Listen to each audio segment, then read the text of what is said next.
Good morning, my lovely writers out there in Facebook land. How are you? Tuesday morning here. Hope you're all good. Yesterday was the last day of the Edinburgh Book Festival, and I went along to see a fantastic discussion between Queen of Crime Val McDermid and historical writer Kate Mosse, whose Citadel was her big kind of breakout novel, I believe. So most people will know her for that. They were talking about, the writing process, getting started, and Val did a great job of getting Kate to be quite specific about how do you start your books, where do they begin, where do the ideas come from, when do you start writing.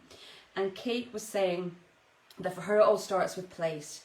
And it was lovely to hear.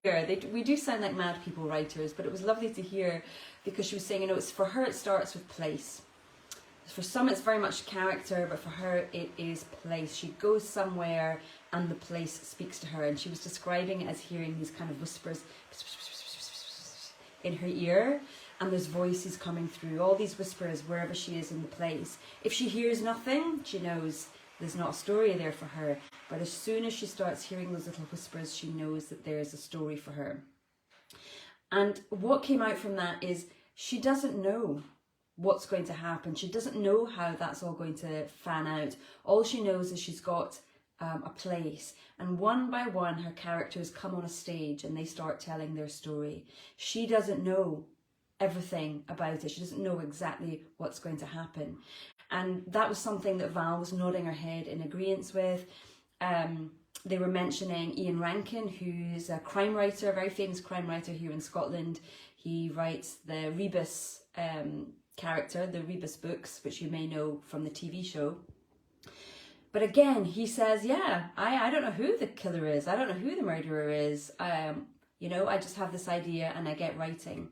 And this is something I have come across time and time again from writers, published writers who are doing really, really well, and surprisingly writers who write in the crime and thriller genres. And you'd think that they would need to have everything worked out ahead of time because they've got to put in their red herrings, they've got to misdirect the reader, and there's all these little clues that have got to lead up to the end. But no, as taking Ian Rankin's example, they don't even know who the killer is. They just know that there's been a crime.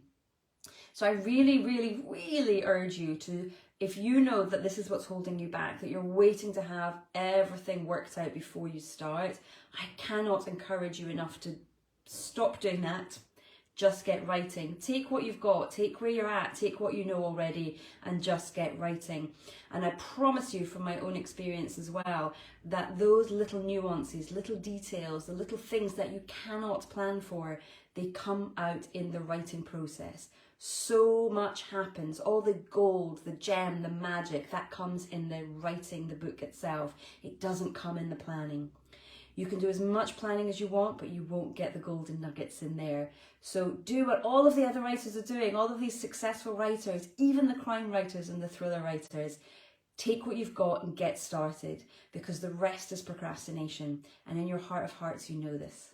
You know this. So I'm just saying it out loud. So if you know that's you, get writing, get cracking, and the gems, the gold, the magic will come as you are writing. All right, take care. Bye.